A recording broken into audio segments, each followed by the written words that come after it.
Bienvenidos de regreso, amigos. Aprovechamos este momento para recordarles que en nuestra página BMA Te Informa existen un reportaje de todas las actividades que lleva a cabo nuestro colegio en promoción de la justicia y en promoción del estudio del derecho, para que nos hagan el servicio de consultarla y aprovechen la oferta amplísima de actividades técnicas que allí aparecen. Continuamos nuestra conversación con el licenciado José Mario de la Garza, primer vicepresidente de la Barra Mexicana, Colegio de Abogados, sobre este estudio que el CIDE realizó a petición presidencial y cuyas conclusiones acaban de ser entregadas y puestas a la consideración de todos nosotros, ciudadanos y específicamente nosotros juristas. José Mario, continuando, tú hacías una referencia a la cultura de derechos entre los mexicanos, de acceso a la justicia. El estudio del CIDE también apunta en una conclusión respecto de mejoras regulatorias. Sí. Y yo creo que esto es también un problema muy importante, porque yo recuerdo que se ha venido hablando de mejoras regulatorias y de redefinición de procesos regulatorios y ventanillas únicas desde hace 20, 30 años por lo menos, pero seguimos viendo procedimientos muy complicados en toda la administración pública. Sí. ¿Cómo ves esto en el informe del CIDE? Mira, en el informe del CIDE se hace una diferenciación entre la mejora regulatoria a nivel federal y lo que pasa por las entidades federativas. Ajá. A nivel federal pues existe una ley y existe toda una instancia que está estudiando los procedimientos de mejora regulatoria, y si bien es cierto ha sido lento, creo que se ha avanzado. Sí, pero, la COFEMER, ¿verdad? El COFEMER, exacto. Pero la gran problemática es que el ciudadano con quien interactúa en la gran parte de su tiempo o de sus actividades es con los municipios y con las entidades federativas. Así es. Esas son sus relaciones para obtener un permiso para abrir un pequeño negocio, para ir al registro público de la propiedad, para sacar una licencia. Su interacción, más que con la federación, es con su municipio, con la entidad federativa. Entonces, por ahí hay un gran problema en cuanto a que, pues efectivamente los procedimientos llegan a ser muy tortuosos. Hay también un tema de corrupción que el CIDE puso sobre la mesa, y un tema en donde los propios servidores públicos no se han mentalizado a simplificarlos, ¿no? Por eso el estudio del CIDE también presenta un gran reto. No es solamente hablar de hacer modificaciones en el sistema a nivel federal. Tenemos que aterrizar esto en las entidades, ir a convencer a los gobernadores, porque pasa también por las legislaturas locales, ir a convencer a los alcaldes, para que esto se logre tener una implementación y que realmente la percepción del ciudadano que fue a su ayuntamiento y le negaron el permiso, le clausuraron el negocio, le piden requisitos excesivos, pues realmente tenga un impacto. Porque si no, te pasa lo que muchas veces ha sido la solución. Se habla de las grandes soluciones a nivel federal, inclusive se inician cambios normativos a nivel Congreso, pero en la justicia cotidiana del día con día, el ciudadano sigue percibiendo que está abandonado y sigue percibiendo que no tiene una forma de hacer valer sus derechos. Entonces, este es el gran reto del estudio del CIDE. ¿De qué forma podemos ir a las entidades y de qué forma podemos convencer, por lo menos en las de mayor trascendencia económica y poblacional, para que sean un factor de inicio de cambio? Creo que ese es el reto que tiene el estudio del CIDE, ¿no? Eso es. Y quizá como reto para todos nosotros ciudadanos sea el también tener la mentalidad de decir, yo, si está en mis manos pedir una gratificación mordida, vamos a llamarle, no la pido. Y si está en mis manos ofrecerla, no la ofrezco. Es decir, tiene que haber una conciencia que arranque también del ciudadano en el día a día de tratar de ayudar a hacer algo, de que no podemos seguir viviendo con esta incomodidad, ¿verdad? Claro. Si tú revisas la página que abrió el CIDE, la página en internet que se llama Justicia Cotidiana, que es muy fácil de acceder. Sí. Yo le recomiendo a nuestro público que acceda. Ahí hay unos videos de ciudadanos que aceptaron dar entrevistas y con unas historias tremendas, terroríficas de qué es lo que les pasa para resolver problemas muy simples. Y muchos de ellos se ven, como bien lo señalas, pues a veces confrontados en qué hacer. Me piden dinero para tal cosa, lo hago o no lo hago. Pasa también por esta cultura cívica de saber cómo defenderte ante este tipo de acciones, es decir, qué procedimientos existen en la ley cuando sucede un acto de corrupción. Te voy a decir que los ciudadanos, cuando fueron entrevistados por el CIDE, tampoco saben qué hacer, no saben a quién acudir. Y hay un fenómeno curioso. La percepción de los ciudadanos es que cualquier conflicto normalmente lo tratan de llevar a las agencias del Ministerio Público. Y puede ser un asunto civil o puede ser un asunto mercantil, pero la percepción del ciudadano es que ahí es donde te pueden atender, y a veces se pasa en los estados que las agencias del Ministerio Público están recibiendo una cantidad de temas que ni siquiera les competen y que también generan un conflicto en los asuntos que resuelve o que investiga la propia Procuraduría. Pero esto es un fenómeno de no saber a quién acudir y de no saber qué puerta tocar y qué mecanismos. Y cuando acuden con los abogados, pues también hay un tema que quiero decirlo y tenemos que reconocerlo. Muchos abogados abusan de esta problemática y toman ventaja con los clientes para cobrarles en exceso, para no darles informes, para no responderles. Y no hemos generado tampoco un mecanismo que pueda sancionar efectivamente a los abogados que violan estas disposiciones de ética, y entonces parece que estamos en el peor escenario posible. Por un lado, no tenemos mecanismos para que los ciudadanos se defiendan frente a los abusos de la autoridad, y tampoco tenemos mecanismos para que los ciudadanos puedan defenderse de los propios abogados y de poder presentar una queja contra un abogado que los atendió de manera deficiente y que esa queja tenga un resultado. Te diría yo que en el estudio del CIDE se percibe un temor de los ciudadanos a denunciar y también a cuestionar a los abogados. Entonces, ese es un gran reto, porque, como te digo, pasa por los 500 municipios de Oaxaca, por los 30 municipios que hay en San Luis Potosí, o sea, pasa por esta vivencia y esta experiencia de nuestra población de no tener una respuesta efectiva. Oye, hemos creado a lo largo de los años una serie de instancias que pretenden ser un apoyo: la Procuraduría Federal del Consumidor, la CONDUCEF, la Procuraduría del Trabajo, la Procuraduría del Contribuyente. En fin, hemos creado muchas de estas instancias. ¿Necesitaríamos revisarlas, reubicarlas, hacer una sola Procuraduría? ¿Cuál es? No sé, ¿aborda esto el estudio del CIDE? Mira, el CIDE dice lo siguiente, esto es interesante. En México se presentan al año alrededor de 2,5 millones de conflictos, de todo tipo, de conflictos que requieren una solución a través de un sistema de justicia. De esos 2,5 millones de conflictos, el 13% solamente es de carácter penal. El CIDE excluyó de su estudio todos los problemas que tienen que ver con asuntos penales y hizo una salvaguarda diciendo que eso se está analizando en la reforma llamada de juicios orales. Así es. Entonces, primera reflexión, la gran mayoría de los asuntos en México no son de carácter penal. Son de carácter penal. El restante porcentaje se aglutina entre asuntos laborales y asuntos familiares. Esos son los dos sectores que más conflictos generan y que más difíciles de resolver son para los ciudadanos. Entonces, si lo ves en dónde está la mayor problemática, tendríamos que hacer dos cosas: revisar el sistema de solución de asuntos laborales, las famosas juntas de conciliación y arbitraje. Eso requiere una cirugía mayor.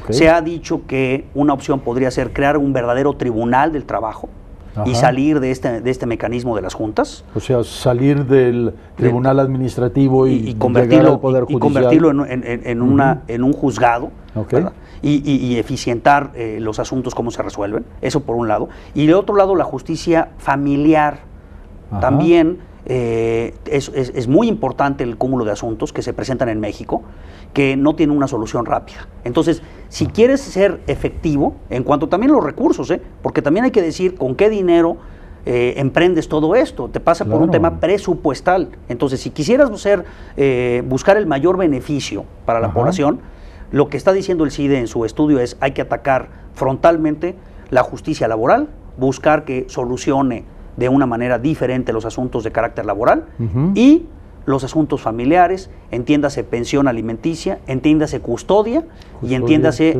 los procedimientos de divorcio. O sea, ahí están concentrados la gran mayoría de los asuntos. Y en una manera más pequeña te queda lo mercantil y te queda los problemas de carácter, llamémosle, administrativo. Sí. Lo mercantil, el CIDE inclusive coincide en que la reforma que se hizo en materia mercantil para que los asuntos se tramitaran en forma oral, lleva un buen camino, habría que acelerarla y habría que impulsarla, pero por ahí creo que se está caminando correctamente. Entonces te quedarían estas dos bastiones de problemas, que si los ves, pues son los problemas de la ciudadanía en general, es mis problemas con mi familia y mis problemas con la fuente de trabajo, con mi patrón. O sea, ahí está el 80% de la conflictividad del país. Entonces ahí habría que entrarle, y vuelvo a decir, pasa también por los estados de la República, porque tenemos en la jurisdicción federal materia civil es cosa de los estados, la materia familiar es jurisdicción de los estados, y la materia laboral pues tenemos esta doble competencia, exactamente. Oye, pero yo pienso también que el camino debe de ir no solo hacia digamos las herramientas de administración. O sea, la solución no es solo vamos a crear más juzgados, vamos a convertir las juntas de conciliación en tribunales y vamos a dedicarles presupuesto para hacerlo en grande. Yo creo que aquí hay alguna otra corrección que tendríamos que hacer, que es el concepto del procedimiento en sí.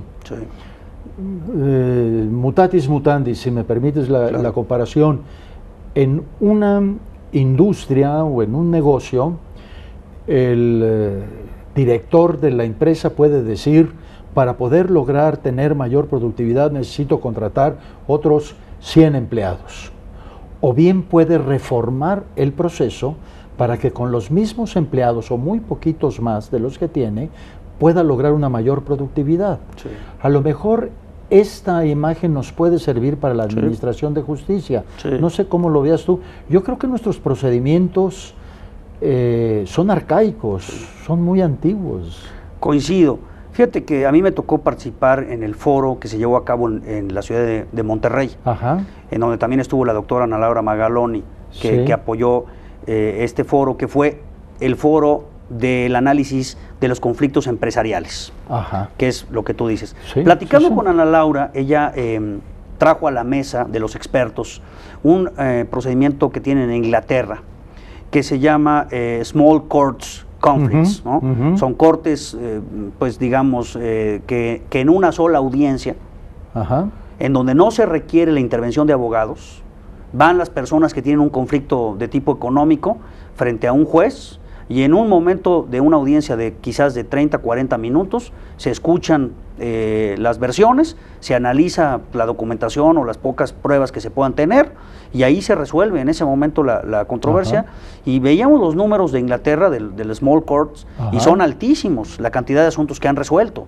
Entonces, son procedimientos muy simples, enfocados a atender estos temas que son muy cotidianos, que no requieren, como bien lo señalas, procedimientos extremadamente formalistas. Creo que nuestros procedimientos privilegian la forma y se desatiende el fondo. Entonces, podríamos buscar, yo platicando con Ana Laura lo discutimos, quizás para no crear más instancias, se nos ocurría que en la Procuraduría del Consumidor, de la defensa del consumidor, pudiera adoptar, ya lo hacen en alguna medida, estas conciliaciones que llevan a cabo, y mediaciones, y hacen un procedimiento, pero que pudiéramos darle esas facultades a la Procuraduría de convertirse en una corte, en un pequeño tribunal, y que en una mañana tú digas, oiga, me entregaron una mercancía defectuosa, y yo aquí tengo la factura, la compré de esta manera, aquí está el pago, estos son los productos, y que en una mañana tú salgas con tu resolución, y Ana Laura creo que tenía un punto muy importante, que no se requiera la intervención de un abogado. Los abogados deberemos de dejarlos para los conflictos en donde realmente hay una necesidad de un experto que aporte todo un valor agregado en cómo aproximarse a resolver un conflicto. Pero en estas cosas del día con día, siento yo, siéndote honesto, que muchas veces los abogados... estorbamos más que ayudamos. Pues sí, siendo honesto, creo que el abogado se vuelve un factor de no solución del asunto, en vez de ser un facilitador, se vuelve un obstáculo para poderlo resolver. Entonces, ella insistía, me parece que ya la Procuraduría del Consumidor tiene una infraestructura con presencia en todos los estados de la República, que pudiera servir hasta como un ejercicio piloto en donde se podría desarrollar este modelo y ver cómo funciona. Lo que hacen en Inglaterra con estos tipo de cortes es increíble, los miles de asuntos que se están resolviendo y que no llegan a sus procedimientos formales. Porque como decíamos, es muy caro administrar justicia llevando asuntos pequeños en un procedimiento extremadamente complejo. Creo que ese podría ser una aproximación de lo que el CIDE plantea en su estudio, que pues como ves va a requerir mucho trabajo. La primera fase fue elaborar el diagnóstico y presentar las soluciones, pero si tú no tienes una unión de la sociedad civil, de los representantes de los poderes, de los representantes de los estados, para lograr este acuerdo y para lograr una agenda puntual de qué hacer para resolver el problema de las injusticias cotidianas, pues el estudio es muy interesante. Lo puede descargar el auditorio de forma gratuita en la página de Justicia Cotidiana, lo puedes leer, es muy interesante, pero como tú bien decías, ¿cómo lo traducimos en algo más concreto y en algo que pueda constituir en la agenda de México para resolver el problema de las injusticias? Claro. Y quizá otra ayuda de ahorita me quedé reflexionando en esto de que los abogados a veces podemos estar de más en estos procedimientos, pero podemos contribuir con la estructura, con el diseño del proceso, porque tenemos la concepción de lo que es el debido proceso, y aunque sea en forma pequeña, debemos de garantizar que haya un debido proceso, ¿verdad? De la exposición de las partes, el ofrecimiento de pruebas, la posibilidad de defensa. Entonces esto es algo que con lo que podemos contribuir. Además, este tipo de justicia, citas o mencionas como Ana Laura hacía la referencia a los casos de Inglaterra, pero es algo que en la historia se ha dado a aquellos jueces itinerantes que llegaban a las poblaciones a administrar justicia, que en una mañana despachaban los 20, 30 conflictos que encontraban en la población. Es un poquito una justicia estilo Salomón o estilo Sancho Panza, pero que funciona bien y que no requiere tampoco de tanta infraestructura. Son problemas bastante simples, en donde dos personas no se han puesto de acuerdo, pero si tú analizas lo que traen y la forma en la que lo están presentando, pues no requieren tampoco de una elaboración jurídica, de silogismos, de aplicación de tratados internacionales. Pues son casos con relativa facilidad se pueden resolver. Conectando la idea, lo que tú decías, pasa también por esto, mira. Lo que dijo el CIDE es que el 70% de la población que se analizó tienen ingresos, conforme a la estadística que ha presentado el INEGI, que no les permiten contratar abogados de un cierto nivel, que hay que también reconocerlo, la abogacía en México es una abogacía que puede ser costosa. Entonces, si tú eres una persona de la clase media y te enfrentas a un problema jurídico, tu nivel de ingresos te limita la posibilidad de los buenos servicios que puedas contratar. Entonces, también pasa por tener abogados que puedan cobrar cantidades razonables de honorarios y que también para ellos sea una forma de obtener ingresos y no dedicarle a un expediente civil 3 años de litigio y estar haciendo todo un seguimiento que es muy costoso para el abogado. Imagínate un abogado que se va a enfrentar en un asunto familiar y que está pensando que le va a dedicar 3 años de su vida en un litigio entre recursos de apelación, impugnaciones, pruebas, pues entonces el costo de eso para el abogado pues es altísimo y lo tiene que reflejar en el cliente. Si pudiéramos simplificar los procedimientos, entonces tú podrías tener profesionales del derecho que fueran expertos o que fueran asesores, o que fueran mediadores, que pudieran atender esos casos que no requieren de un conocimiento técnico complejo, y podrían también tener una parte de recursos importante. Entonces podrías empezar a crear una profesión que atiende los asuntos extremadamente complejos, en donde se requiere invertir mucho tiempo,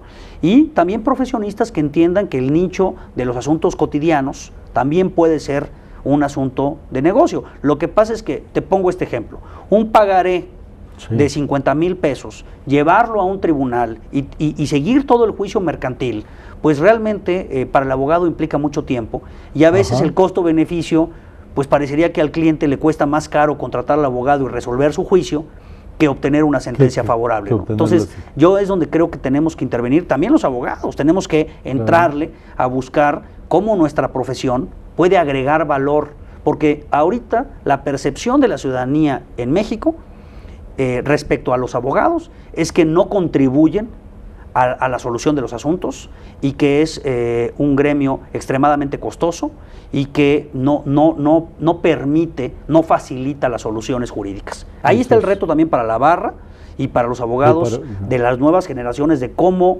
ser un abogado que entienda la problemática de tu país y que puedas también ser un factor de cómo resolver esto. Esto es un tema que no podemos, como colegio de abogados, no podemos sustraernos. Este es el problema del país. Y también se dijo algo: queremos resolver los temas económicos de México, queremos mayor crecimiento, queremos menos desigualdad, queremos que el país avance, vamos a tener que resolver primero el tema de la justicia. Ningún país en el mundo ha crecido de una forma sostenida si no tiene un sistema de justicia que funcione. Claro. Vamos a hacer una pausa, amigos, enseguida regresamos con esa interesante conversación.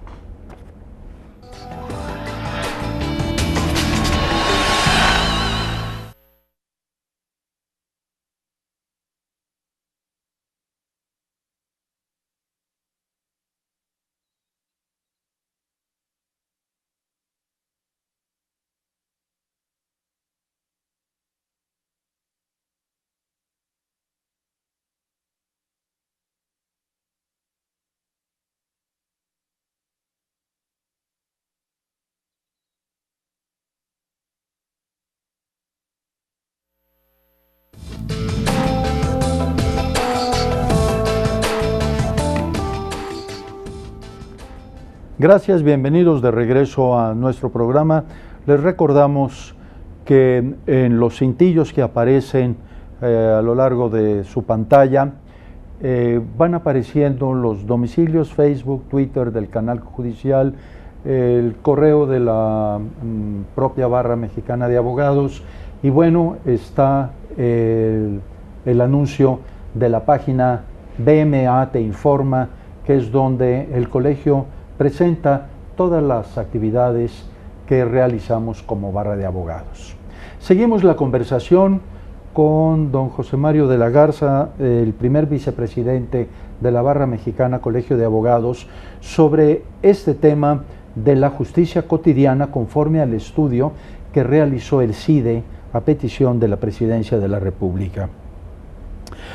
José Mario, concluíamos el segmento anterior con una frase muy importante de tu parte, que es: si queremos un crecimiento en lo económico, en el bienestar material, y a fin de cuentas todos lo requerimos, tenemos que empezar por lograr una justicia, que nos sintamos en un ambiente de justicia y de desarrollo.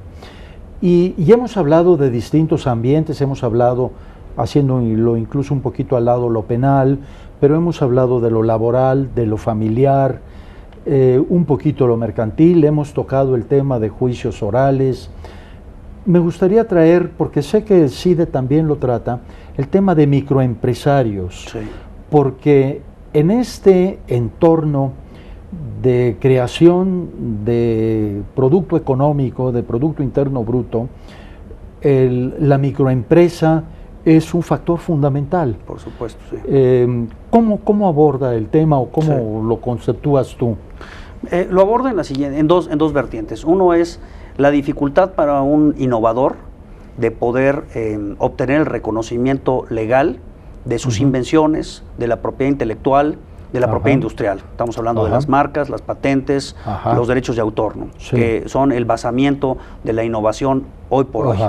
Entonces, estos microempresarios difícilmente pueden acceder a tener asesorías de alto nivel de cómo obtener estos reconocimientos por parte del Estado y cómo poderlos hacer valer o ejercitar los derechos que derivan de la propiedad industrial y la propiedad intelectual. Igual vuelve a presentarse por el CIDE esta idea de apoyar a los microempresarios con asesoría. Creo que ahí la barra y los colegios de abogados serios de este país podríamos hacer un gran servicio de tipo social. Como tú sabes, la barra tiene una fundación, que es la Fundación Barra Mexicana de Abogados, que trata también de atender esta problemática. Sí hay un reto en cuanto a asesorarlos, porque se dice en el estudio que la mayoría de los microempresarios en México no logran pasar su negocio a una siguiente generación, o el negocio acaba terminando anticipadamente, cerrando, porque no encontraron la forma de poderlo hacer una institución. Las microempresas tienen que formar una estructura que les permita poder crecer. Por otro lado, pasa también por la dificultad de hacer valer los contratos. Y de hacer valer los derechos que se derivan de los contratos. Entonces, un microempresario que firma un contrato en donde está vendiendo sus productos, frente al incumplimiento, se encuentra totalmente en una situación de abandono y se da cuenta que el mecanismo que existe en nuestro país para hacer valer esos derechos y para lograr obtener una resolución, pues es muy largo y muy costoso. Necesitamos introducir medidas como el arbitraje y medidas como la negociación que permitan que estos asuntos se resuelvan de otra forma. Y quizás desde un poco más atrás ofrecerles algún medio de constitución jurídica, de patrimonio afectación, de sociedad unipersonal, o alguna de estas herramientas que permita a un emprendedor dedicar una parte de su patrimonio sin que su éxito o fracaso como emprendedor se contamine, comprometa el resto de su patrimonio, ¿no? Y fíjate que lo que ha pasado en nuestro país es que se hacen estas plataformas de asesoría, que es el día del pequeño emprendedor, ¿no? Y entonces se arma toda una plataforma y ese día van los emprendedores y les dan una asesoría. Pero eso no funciona. Aquí tiene que haber una continuidad, un seguimiento, un acompañamiento del microempresario. El microempresario tiene que tener una especie, permíteme llamarlo así, de un padrino jurídico que lo vaya guiando por todo el camino, la travesía que implica, como tú bien lo señalas, cómo constituyo una empresa, cómo protejo mi patrimonio, cómo registro mis derechos de autor y mi propiedad intelectual, de qué forma redacto mis contratos, incluyo una cláusula que diga que me voy a someter a arbitraje o no. Entonces, el microempresario no le podemos dar la asesoría de la feria del microempresario y olvidarnos de él y esperar que con esa asesoría que le diste el día 1 va a lograr formar un negocio que sea rentable y que sea próspero y que pueda continuar. Entonces, ahí es donde hay que buscar un esquema en donde la asesoría sea continuada y sea una asesoría o sea gratuita o que los colegios de abogados y el Estado se pongan de alguna forma en un esquema en donde se pueda brindar esta asesoría. Yo creo que hay en México muchísimos abogados que además han tenido mucho éxito económico, que están dispuestos a dar su tiempo y están dispuestos a dar este tipo de seguimientos. Solo hay que organizarlos. O sea, sí tenemos un universo importante de profesionistas que están conscientes que tenemos una responsabilidad social como abogados, que están conscientes en que tenemos que aportarle a la solución del país. Lo que falta son estas estructuras en donde podamos organizar a ese universo de profesionistas y podamos conectarlos del otro lado con estos microempresarios y podríamos crear un escenario de apoyo, pero yo sí creo, Luis Manuel, que tiene que ser una cosa continuada. De lo contrario, me parece que no le resolvemos el problema al microempresario. ¿Y qué es lo que pasa?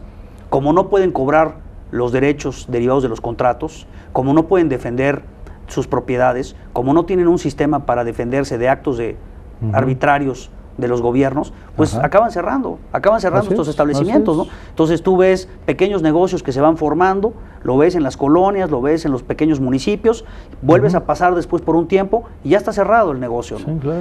Y entonces eso también te lleva a la informalidad, que es un grave problema que tenemos en este país, ¿verdad? Entonces, y además son cierres de baja la cortina, apaga la luz, me desaparezco. Claro. Y se quedaron deudas y contratos pendientes. Otros que también se ven afectados, quizás los trabajadores, quizás otras personas que confiaron en ese pequeño negocio, que tampoco van a encontrar solución y también se van a ver afectadas. Creo que tocas un tema fundamental, cómo generar estos sistemas de apoyo a los microempresarios, porque esa es la base y es la plataforma del crecimiento. Si tú lo ves, el ejercicio de Alemania, pues son muchas empresas, de las grandes empresas alemanas hoy por hoy, se empezaron con un pequeño negocio familiar, que hoy son los consorcios de tipo internacional, pero si tú vas a su historia, se formaron así, una pequeña familia haciendo algún trabajo, a veces hasta artesanal, pero con este apoyo y con esta continuidad, ve lo que puedes lograr. Puedes lograr grandes corporaciones que generan riqueza, le dan a la estabilidad al país, y entonces también transformas el discurso del Estado de Derecho,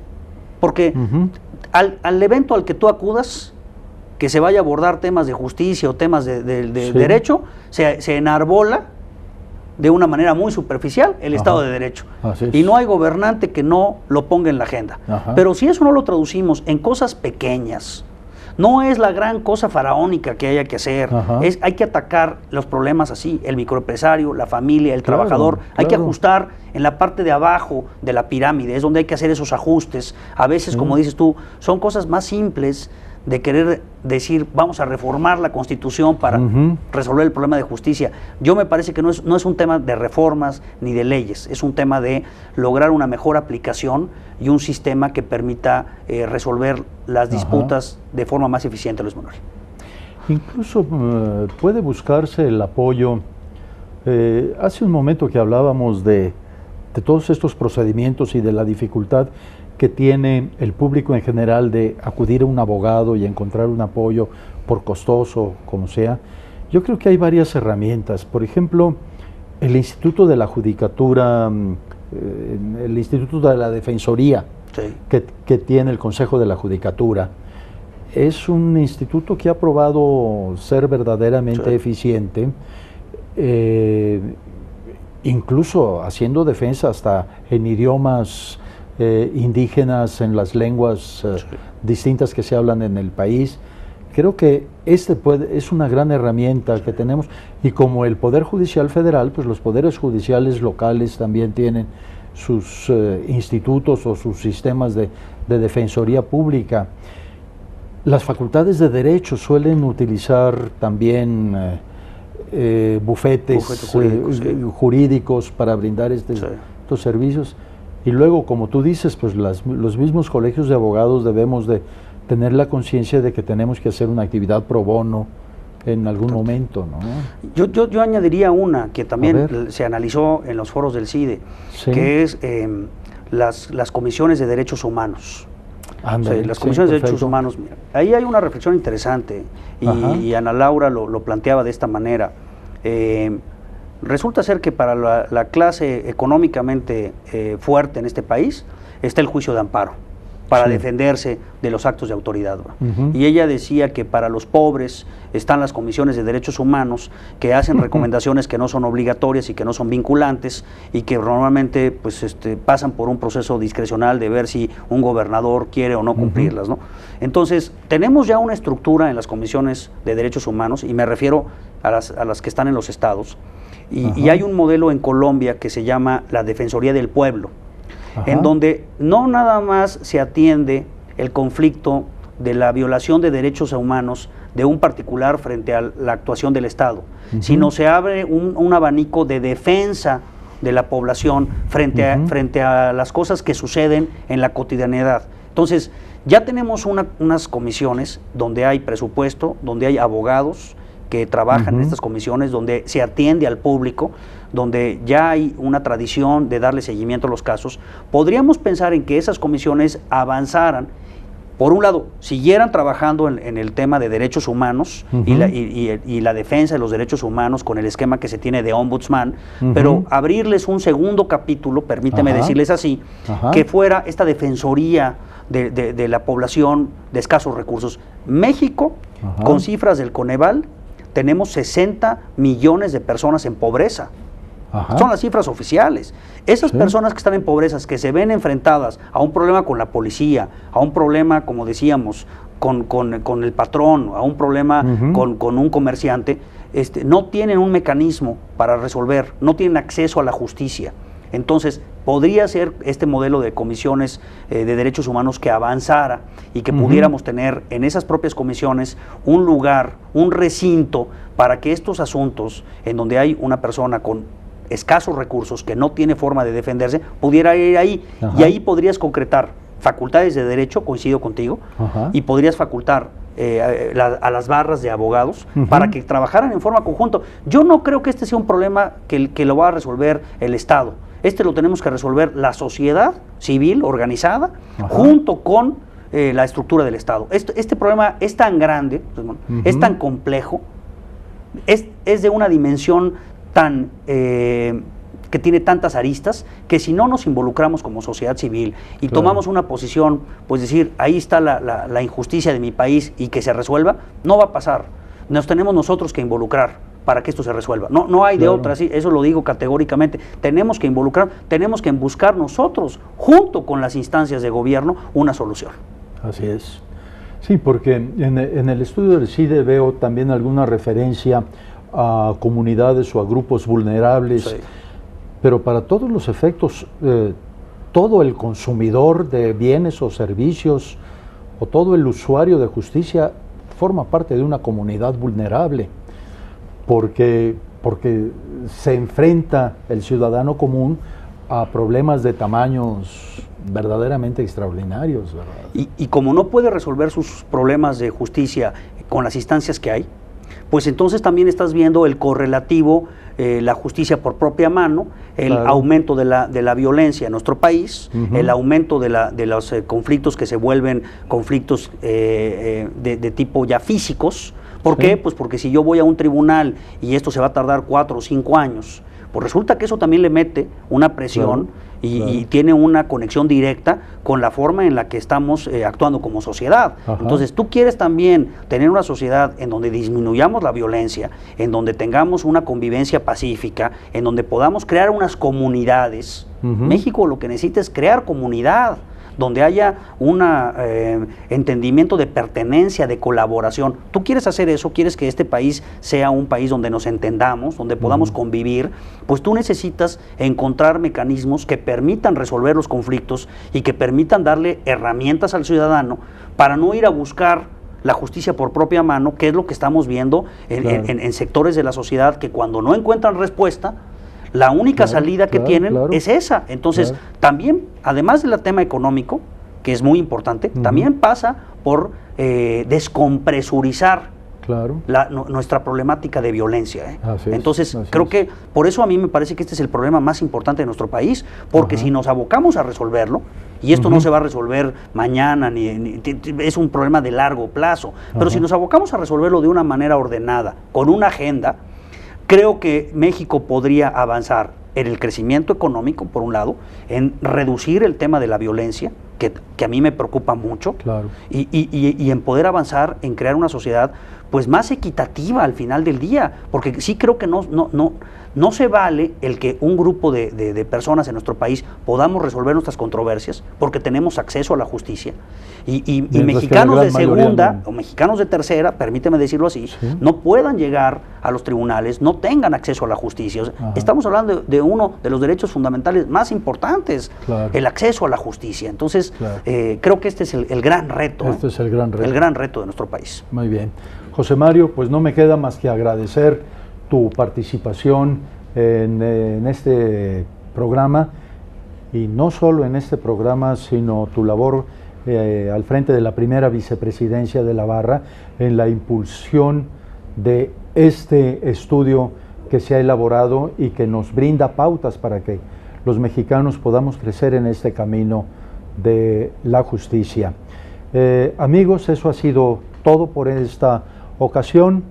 Los invitamos a que nos siga sintonizando cuando hablamos de derecho en el canal judicial que nos recibe a la Barra Mexicana Colegio de Abogados.